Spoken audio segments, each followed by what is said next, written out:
to Law and Order SVU here on FANVERSATION. I am Yael Tygiel. I'm joined by Taylor Gates. Hello, Taylor. Hello. Are you ready to talk about season 24, episode 7, Dead Ball? I have never been more ready. Sports. Great. This is the perfect show for us. Also, if you need help, please reach out to RAINN. Their number is 1-800-656-4673, 1-800-656-4673. Taylor, tell them what that spells. It spells hope, everyone. It does. And if you're new here, welcome. We're excited to have you. Please know that our show is a little bit different than other SVU podcasts you might enjoy. We say things. I'm going to make fun of a lot of sports. Yep. Consider this your content warning. That's all we got for you. I want to give some shout outs. We have people already chatting in the live chat. Lizette is here. Doreen is here. Zach is here. Hello. Welcome. Taylor, let me read the quick cap and then see how you felt about this. When the case against a popular sports star falls through, Benson digs into the suspect's past to uncover additional victims. Velasco is disappointed when he meets one of his heroes. Taylor, thoughts? It was fine. It wasn't egregiously bad, and it wasn't the most memorable thing I've ever seen either. It was very much a standard episode that happened, I feel. I think that's a fair description. Lizette in the chat says, I'm feeling crazy. Why? Okay. Why, Lizette? Share with us. How did I feel about this episode? Look, I don't know sports, so that part didn't excite me. I feel like the way that it was written was odd in that some parts felt like they were setting something up and then nothing paid off. And we'll talk about it in a bit, but like Benson and Anna at the end, that whole conversation felt so condescending. And I want to talk about that. Yeah. Okay. Well, I'll wait to hear my thoughts until we get there then. Yeah. Doreen says, all your heroes die, Velasco. Correct. True. I mean, to be fair, they always say don't meet your heroes. Yeah. And also, I don't know. Whatever. I have nothing. I was gonna be like, I don't know if an athlete deserves to be seen as a hero. But then again, like they do have a skill set and that's really great and good for them. I also can't say that as a stan of this many actors. I can't say that in good conscience without being a hypocrite. But yeah, I don't know sports. I mean, I want to say this. I guess I'll say this and I'm going to probably bite my tongue in the end. But being a fan of somebody and then considering them a hero feels like it should be separated, right? Like there are lots of people that I'm a fan of because of their talent. And I understand that is probably why why fans of sports are fans of athletes, because they're talented and have a skill set that you enjoy watching. Sure. The same way that people like musicians, but having them be your hero, they should have to do something. You know what I mean? Yeah, I totally agree with that. I wouldn't say any of the people I'm fans of are my heroes. I don't know who my heroes are. I think that when I'm trying to put myself in the shoes of an athlete because I do know, or a fan of sports because I do know what it's like to be a fan, right? So I love Lizzo for her performance and her talent and her skill and her music. I think that what she is doing for her communities makes her a hero. RBG is a hero. I'm a fan of what she has done for people. Yeah. I don't see that our sport player, Paulo Roca, has done anything for anybody but himself. Yeah, that's true. That's true. I know a little bit about some, I'm from Indiana, so Peyton Manning would do stuff with Children's Hospital. So maybe that's what distinguishes. But Paulo's not doing Children's Hospital things. He's doing children. Yes. That was so beautiful. That was so out of pocket, but I just saw it and I had to say it. I'm so glad you did. That was so perfect. Doreen says, I'm a big time sports fan and really wouldn't consider athletes heroes unless they give back. Yeah, that's a Yes. good distinction, I think. That is a great distinction. I say that I made. I'm sorry, guys. That wasn't me like complimenting You're myself. right, though. That's a really good distinction. That was very well said. Yeah. And Doreen said it well, better than I did. So there we go. Okay. I know we're talking about polls later, but I want to discuss this second poll you said because it needs to be discussed. So first of all, Muncie is officially in the opening. Mazzles to her. Her and Velasco keep working together. Taylor, how are you feeling? Are you shipping these two? Because I'm going to say this.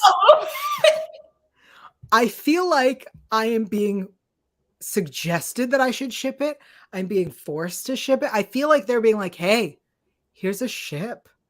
And I am like, not yet. Doreen says Muncie is growing on me like a fungus. Whoa. I like her. I think she's fun. She gets all the humor. Like they said, Ice-T, sorry, your time's up. It's time for Muncie to get on one-liners. Wait, what are you talking about? He had the check bounced.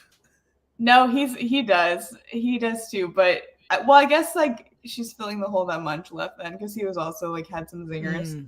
But or Cat, but whatever. We're not going down that road yet again. A path well trodden at this point. But she is literally referred to as a white cat in my house by my roommate. And he's right for that. But yes. Whatever. No hate to her. I think she's growing on me too. I think she's fun. And you know that I like the little spicy, sort of bantery, playfully. Yes. Because that's why I sometimes feel that Carisi and Rollins are a little vanilla because they don't usually have that like back and forth. Mm-hmm.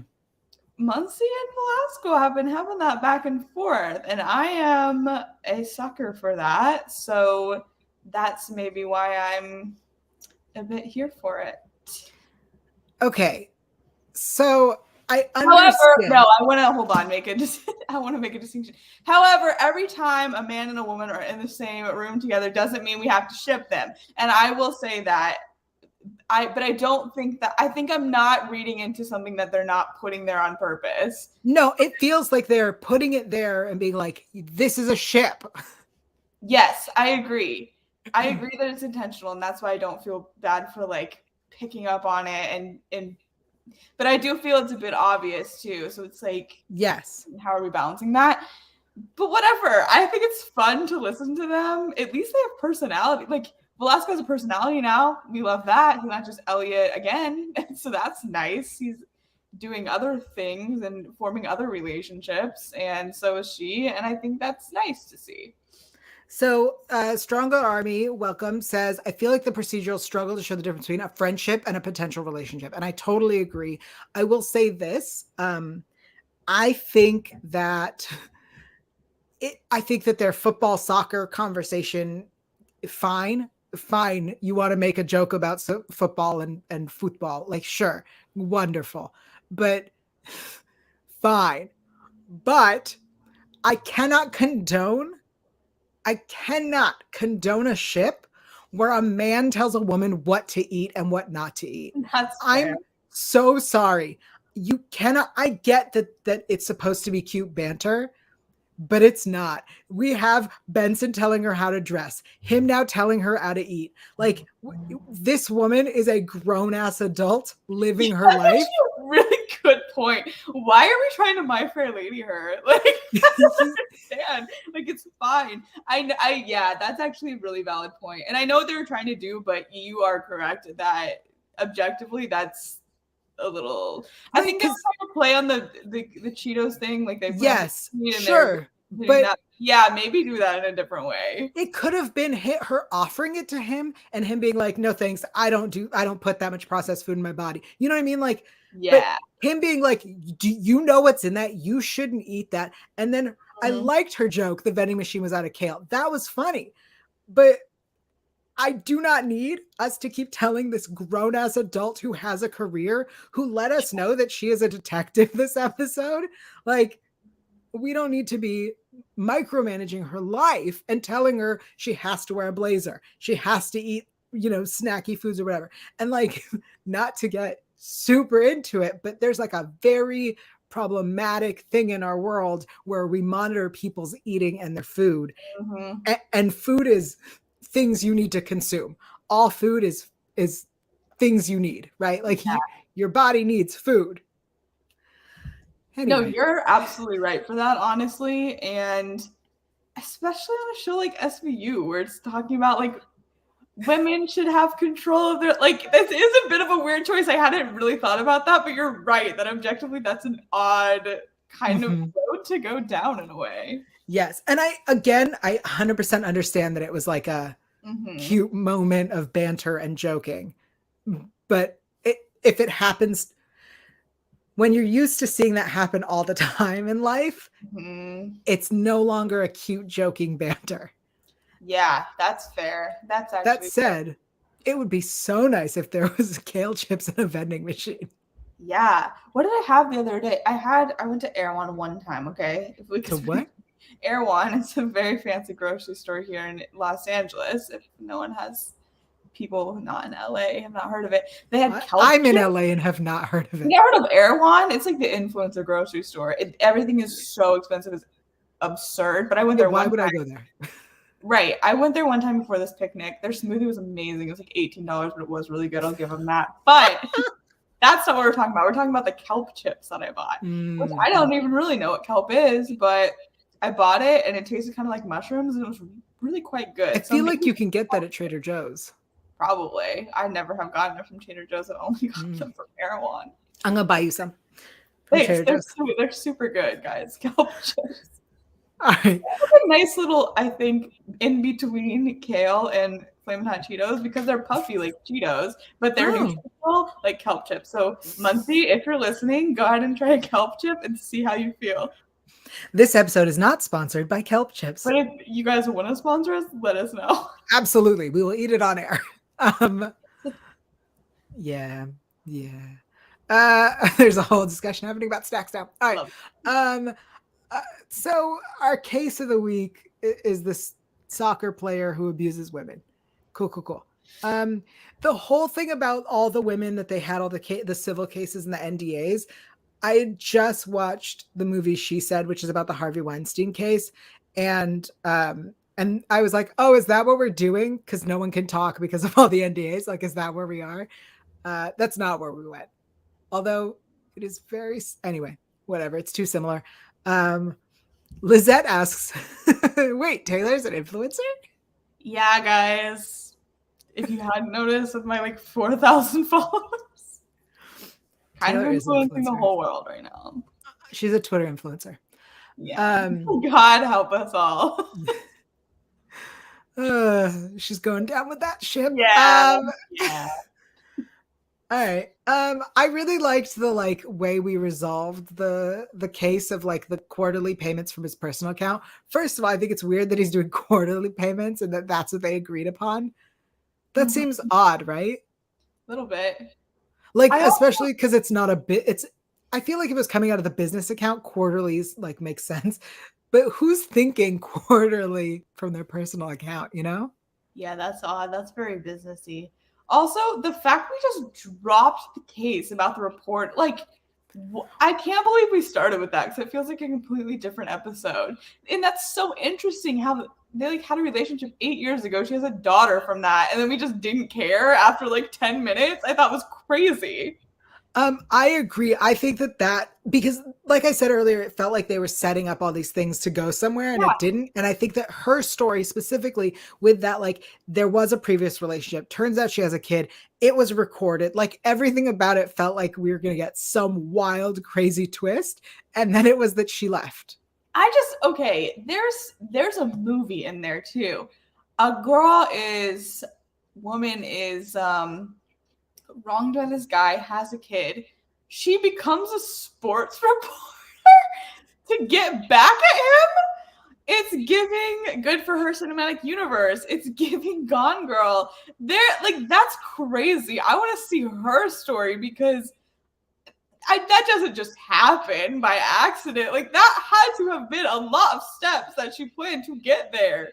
That is wild to me. Well, so two things. First of all, Taylor, you are a writer. Yeah. Write this That's movie. what I'm saying. Yeah, no, you're right. But also as a writer who writes like reports and does articles and things too, like what a strategy. Genuinely, when she talked about how they left the room and she was like, I knew he was going to turn on the charm, but I needed to get the interview. I was like, I get it. I understand that as somebody who does these kind of interviews. I totally get that. Like, yeah. And the fact that she didn't want to. I think it was the opposite. I think it wasn't what you were saying, that she like wanted to get back at him. It was that like her bosses really needed the story and she was like, I think I can get it. Because of the history or whatever. Chances, though, I just don't buy it. I feel like I like the story better if she was I like your story. I'm gonna become this. I'm gonna go do this. I'm gonna make sure I'm in this room, because that's iconic and that's mastermind shit. Taylor Swift Midnights type of deal. But soon to be Taylor Gates film that I will 100% watch. Okay, we're happy to write it, because that is such a journey she would have took. Strong Girl Army says, plus he didn't recognize her, made no sense. To be fair, I think the idea is that he sleeps around, he assaults women left and right, and they don't mean anything to him. And, 8 years ago, she was just some fan to him. So I think it totally makes sense that he didn't recognize her. I think that's totally believable. I will say that happens in this industry, where people sleep with celebrities and they do not remember them. That does happen. Yes? Anyway. It happens. Yes. It's fine. When it's consensual. Yes. It's fine. Yeah. Clarify that. Anyway, did you catch that when the payments were made that it was going to be the daughter and not the wife? Yeah, I knew something was going to happen with the daughter when she walked out the house. Right, but before that, when the wife got the payment, I was like, oh, he's sleeping with the business manager's wife. And then they brought the daughter and I went, no, he slept with the daughter. Yeah, well, we didn't know there was a daughter. We did not know. Did we? Yeah, no, so we couldn't have known that. But once the daughter came in, I knew it was the daughter. Like, hello, that's way worse than sleeping with the wife. Right. Well, let's give some actor shout outs. So Paulo Rocco is played by Michael Ocampo. Jonathan Medina played the business manager Antonio. Cameron Kelly played Nellie, our reporter. The reporter was British. Cameron Kelly, I don't know if she grew up near Europe. Yes. Okay. So she's from Maryland and moved to France and lived there. And her first language is French. So I guess she's met lots of Brits and learned the accent because she's beautiful. That's all I'm going to say. Okay. Yeah. So where were we? The daughter, Amanda Page Phillipson, played Anna. I absolutely loved Muncie talking to the daughter and how she got the info out. Oh yeah, that was the best scene in this episode by far. That's the scene where I went, oh, I like this Muncie. Like, I like this version of her. And I really wish we would have had all of that early on. And it actually reminds me of the way that we met Velasco. Wasn't he undercover as like a Instagrammer? So. Yeah. Because he was like Q or something. Yeah. I thought that was such a great scene because she is young enough that it like worked. Like Olivia can't do that. I'm sorry, but there's no way that she would have been able to pull that off. Like, and Rollins can't either anymore. No, but Muncie's millennial charm, and she like just went straight to the ego. I thought it was so smart because I'm going to be so honest. I would have fallen for the exact same thing if someone said that to me. I was like, she's really hitting all of the points. Wow. Noted. I now know how to get secrets. Already will get you everywhere. I think that the way that it ended, the like face that Muncie had when Anna was like, he's like obsessed with me. The face she had, you could like see really great performance. You could see that like she's pretending to be all excited, but also was like horrified. Yeah. Oh, that was such a good. They told her to do that, right? That wasn't like a going rogue. It kind of felt, I mean, Olivia told her to go and find out, and it felt like a rogue choice to do. I And love I that think, even more. yeah, like I think that it was her, this was her. The other option was to be like, hi, I'm a police officer. You have to tell me the truth. And I think that the way she did it was the better choice. And I almost hope that there is a deleted scene where, you know, Benson was like, I told you to talk to her. And she's like, I got the info. Yeah. That would be such a smart thing to just kind of come up with on the spot. Yeah. Like at Java Jakes or whatever. And then we had the whole confession with the wire and I'm a safe cracker. You listen for the clicks. I was like, this is a terrible analogy. Super bad analogy, but I do want to ask / say. So he has a hole in his heart, right? He's saying that as he's holding a gun. If he would have shot him in the heart, that would have been such a better thing that happened. Like, oh, you already have a metaphorical hole in your heart? Well, you're about to have a real one.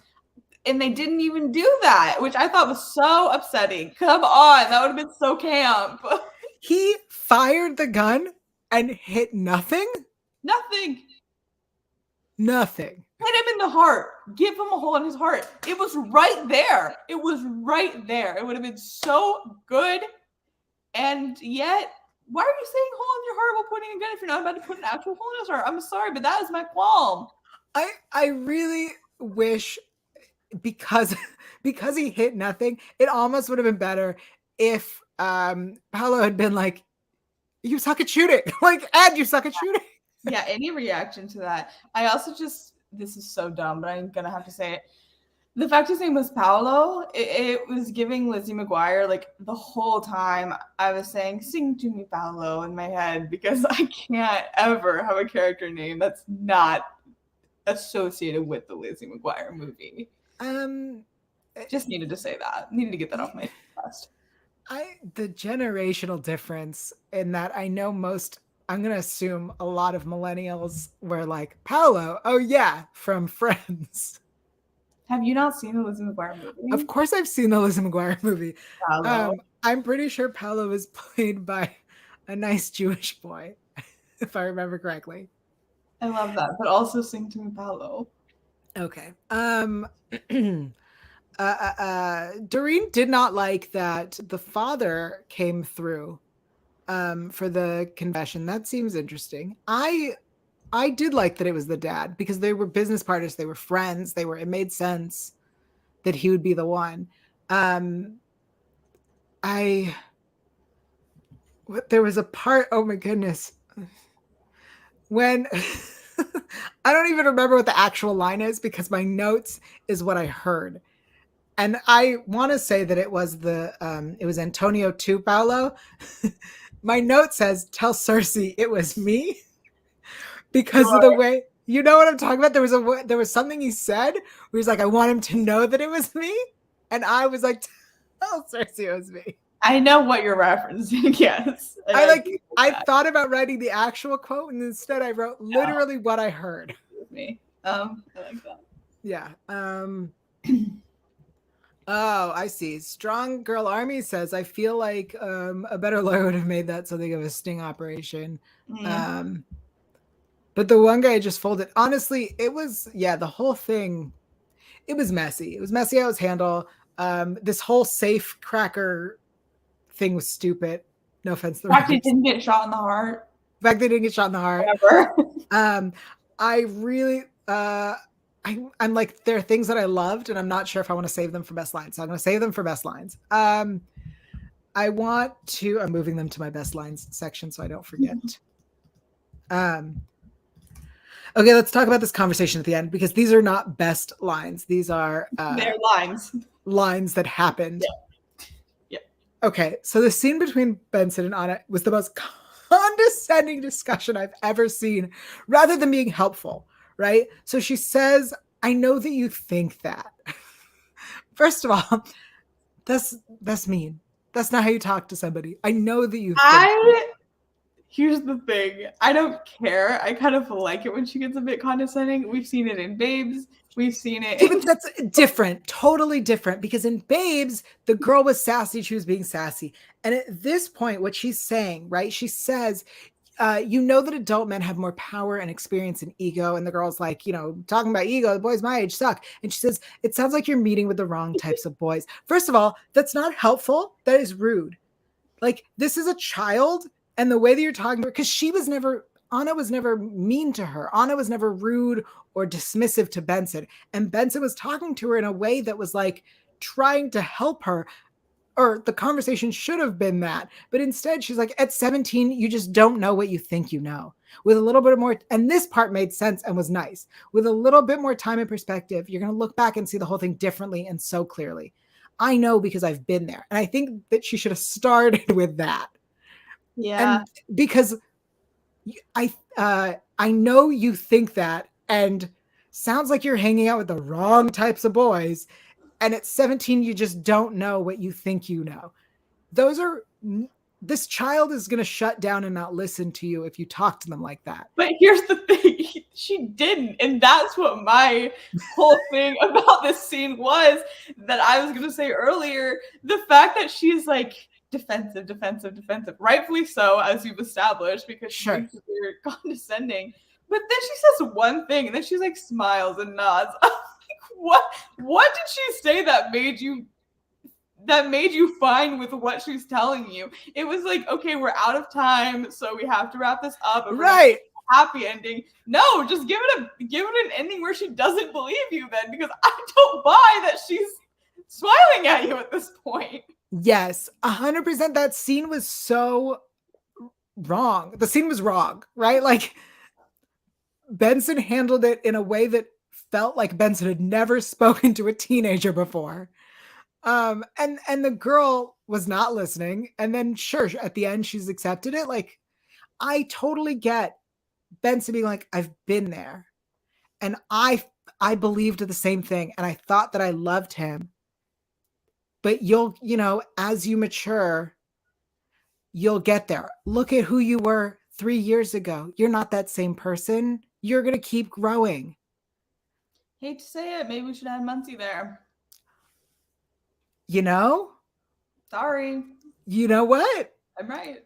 I hate that you're right. Maybe on her Instagram a little more and get through to her that way. It just felt so un-Benson like, and we're in season 24, guys. Like, Benson knows how to talk to youth. Yeah, the youths. Also, is it just me, or are we getting a lot more episodes, and maybe not just this season, but we're getting a lot more episodes where the like story wraps up and the case wraps up, and then Benson has a one-on-one with the victim, and I'm like, have you met? Have you guys spoken? You're right. Or is the captain of a department who has a child, who's a single mom, spending her evening talking to victims who don't know who she is and don't have a relationship with her? If we didn't, though, we would never see Mariska. So I'm okay with it. Yes. Excellent point. I mean, maybe she needs to meet them earlier. Yeah. At least, hi. Right. All right. Shall we move on to best lines? Yep. Okay. Best lines. Here we go. I have 2. Go for it. I have 10, so. Oh no, I have 3. Okay. So one of my favorite lines is the Velasco line. He says, she probably knows Paolo. She probably has known Paolo her whole life. He's like an uncle. And I shouted, yeah. Are you new to SVU? You know what uncles do? Okay. This line I think was actually just really brilliantly written. You think your daughter would be off limits to a man who has none? Yeah. That's like a great line. Mm. And then when Paolo says to Antonio, she came on to me, bro. You should be proud of her. She knows what she wants. I have one that's like in that same sphere. Okay. Paolo is just like wild start to finish. Like he's trying to do a cover story. Like very important press. Maybe they could push it till tomorrow. I got dates tonight. Dude. You a soccer fan? No, but I'm a football fan. You know, I like their little banter. Mm-hmm. She's a little loca for my taste. I like how he just put some random, sprinkled some Spanish in there randomly just for funsies. That's a treat. 2 years of work for this. Got to get back on the dating apps. The whole thing with like the ex was pretty. She earned that money. $10 million buys a lot of amnesia. That's another one from that. That's a good line. Here's one you referenced earlier. Asked if he could take a rain check. Let me guess. Check bounced? Check bounced. I love that line. The whole like Paolo versus Olivia. When a mosquito is buzzing in my face, I don't just let it be. I swat it away. Oh, that's poetic. And then later the callback. Can't swat that away, can you? Ooh. What's he waiting for? An Uber back to Brazil? Here's the one, like the Paolo and Anna. She's only a child. She's a woman. A beautiful woman. No! That's just the way you said that. I was like, absolutely not. And then I did like that Anna was being angsty a bit at the end. Time for what? Being bored to death. Also, I just want to talk about the choice of having her like eat a yogurt in that scene. Just felt interesting to me. Like I get it when you're an actor and seeing need like things to do, but like eating the yogurt just was not it in my opinion. I just felt so off and weird. I didn't like it. Audrey says the writing isn't ambitious at all, too predictable. I agree that Mariska's writing doesn't make sense. Yeah, I think that's fair. Buzzing in your face. Yeah, that's the thing. Is like some of this. I was like, who wrote this episode? Because some of it was weird. Yeah, some of it was weird. Friends. They liked the metaphors in this episode a lot. We had the mosquito, we had the safe, we had the whole part. It was poetry. Wait, like some of it's poetry. It was poetry. Some of it was poetry, and then some of it you're like, what's happening? Well, some of it was poetry I wrote in my diary when I was 13, and some of it is poetry that our poet laureate writes. And there's just a lot of range. Let's clarify. Did we hate this episode? No. Will I watch this episode when it's on during a marathon? Yes. Sure. That's what I do. I also want to say I knew he was going to pull a gun or get violent with him. Yeah, of course. Why would they not having anything in place so that didn't happen? Because I knew from the minute they were in that room together, someone was. Oh, what's even more confusing is that they just sat there. Yes. They're like, ugh. Until gunshots went off. Oh, there's a gun? Oh, we should probably go. Because they heard him. He was like, whoa, what are you doing? Guys, that's when you come in. Nah. No? Okay. All right. Also, after they were like, we got him, I was like, okay, and now what are you doing? You're just going to sit there, or are you going to go get him? Just got him. Okay. Oh, you know what I didn't check is if we have any reviews. Let me check that. While we do that, I will let you all know that I sat through Organized Crime again, and I hate you all. I don't. I love you all. But I sat through it. No new reviews. And Organized Crime. Somebody pulled it up earlier. I'm gonna pull up the thing that they said. I think it was Stronger Army. Yes, the ship seems forced on Organized Crime as well. Yes. They look. Jet, our favorite character on that show, has been aged up finally. It felt like for 2 seasons they thought that she was like a child, and all of a sudden this year they're like, oh, this is an adult. This is a grown-ass woman. And so now they're like, oh, we should ship her with this guy. Except that they gave her a boyfriend last season and he's just disappeared. And so now they're shipping her with, or it feels like they're forcing us to ship her with another cop. Why are we shipping her with men? That is the question. My inquiry here. Yeah, nope, that feels wrong. Okay. But they'll figure it out. Anyway, that's organized crime. Otherwise, in terms of plot, it's there. There is a plot. And you're welcome that I sit through it every week and shout at my TV for you. So you don't have to. Thank you for your service. You're welcome. And it really, I'm going to tell you, it feels like a lot of work. All right. Do I have other news I wanted to share? I don't think so. Let's do the weekly poll. Taylor, tell us about the weekly poll. So last week. Well, tell me what it is. What's that? We do a weekly poll every week. Yes, we do a weekly poll over on my Twitter.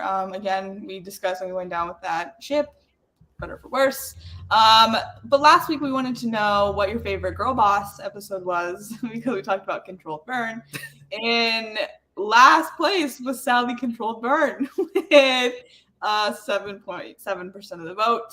Yeah. In third place, and this is just disrespectful, was Bang. That's the John Stamos episode with 15.4% of the votes. That deserves so much better, but I will say, in terms of like a girl boss episode, that is the least girl bossy of the girl boss. But it had the most girl boss moment when yes said they don't have wine where I'm going. Yeah. Just another sip, Olivia. Yeah, I know the quote. It's a great episode. Moment, and it deserves to be in the running just for that. Okay. Don't roll your eyes at me. I'm explaining why it's so low on this poll. Well, whatever. Go on. Second place, we have Bully. That's Luscious Grapes. That is a true girl boss episode, start to finish. That's 30.8% of the vote. And number one, okay, here's the thing. All these were good, so I actually can't be too mad. But PC, that is the Leslie Strong episode with Kathy Griffith and Sutton Foster. 46.2% of the vote. Just absolute banger of an episode, start to finish. Are there any other ones that people listed? I don't think so. Okay, because I love Intimidation Game. I know that gamers and men do not. I really like that one, and that has a great girl boss in it. Yes. And then the Swimming with Sharks is a good. That's like the girl boss episode, but we had just talked about it the week before, so I want to switch it up. Fine. Anyway, we do Intimidation Game all the time too. That's why I didn't do it for this That's one, fair. If you wanted. But this one, we want to know what your favorite pro athlete episode is. There's a ton of them too, but I tried to pick I picked some really good ones. We have Closet, that's season 9, episode 16. I know you like this one, Yael. This is the one where like the football player is like revealed to be gay and they think he's like the main suspect of it. I know you've talked about this one before that you like. Is this the one where he's found with a ball gag in his mouth? Yeah, I think so. Oh my God. This is the one. Yes, this is the one where they think that it's his boyfriend, but then it turns out that it was the agent because he was going to quit to be with his boyfriend. Yes, it's a good episode. We have Spiraling Down. That's season 13, episode 10. That is an objectively really good episode. That's the Treat Williams. He's the guy who got a bunch of concussions, and so he like doesn't know what's going on really. I love that episode because it starts with the girl being like turned out to be a prostitute, right? If I'm thinking of the same one. And then it like turns into he comes in. And like, oh, I love that one. That's a great episode. Yeah. Someone even commented that he gave an Emmy-worthy performance, which, yeah, he Agreed. did a really good job in that episode. We have Heightened Emotions, that season 18, episode 4. That is like the Olympic gymnast, someone training to be the Olympic gymnast. That's a Kim Rollins episode. So, there's that. I love the one where she she's like an Olympic runner, and like she's training, and she's bipolar. Mm-hmm. Yep. That's a great episode. I think all good episodes. And then, of course, we just talked about Dead Ball. So if you don't know what happened on Dead Ball, then you should probably rewatch the podcast. You say that as though we talk about what happens rather than bitch about it. We gave the main idea. We gave a quick cap. Pole vaulter. Yeah, that's right. Because I remember the first scene is like her on a track, and it's like kind of dark out. No, the first scene is her like running across buildings or on the street. Oh yeah, I just remember there is a scene on her on a track. Maybe. Yeah, she was jumping across buildings. Thank you, Doreen. Yeah. Thank you. Sorry, that was like later in the episode then. But I remember that scene really vividly. When you mentioned Kim, I then started remembering the episode where she drugs the flautist, and I was like, oh, it's not that one. I love that episode. All right, back thank God, because Kelly Gittish's last episode is like coming up, and so we're probably going to see Kim again. No, but theoretically, we could see Kim without Rollins. So, anyway, not the point. Why would we want that? Their dynamic is so fun. Yeah, but it'd be so fun to see her in Carisi's problem. Anyway, we will tell you where to find the poll in just a bit. We still have more to talk about because it's time for. Oh wait, I'm sorry, I didn't say our bonus poll. Oh yes, tell us about the bonus. I have a bonus poll this week, right below it, which is are we shipping Muncie Velasco? The options are low key or no get a grip. And so far we're pretty even. Low key has 45.5% of the vote and no get a grip has 54.5%. So we're neck and neck. Definitely go vote on that one too. We'll tell you where to find that as well in just a minute. But more importantly, when I voted, it was 100% no get a grip. Well, I'm going to have to make another account so I can vote because I'm going to cancel that one out. How dare you? All right. I'm going to say, even people who run for office get to vote for themselves. I think if I created the poll, I should get to vote in it too. Yes, but I meant how dare you vote the other one. Anyway, not the point. What did we learn? This is our segment that we often forget about. What did I learn? So I think what I'm about to learn actually right now is Googling what a dead ball is. Oh, yeah, that'd be helpful. Many sports in which the ball is deemed temporarily not playable and no movement may be made with it. Okay, that's what I just learned. Cool. It would have been so helpful if that was in the episode. Yeah, because I was making the poll and I always write what episode we're talking about. And so I was like, what was this episode called? And I was like, is this the correct episode? Because they didn't say it anywhere. You know I love it when they say the episode title. Yeah. So why would we not do that somewhere? Okay. I learned about Finn's old friend Rhonda and her love of spring rolls. She's right for that. That whole scene was so unnecessarily fantastic. So true. It changed and added nothing, but was so great. And I'm glad it didn't get cut. Regular.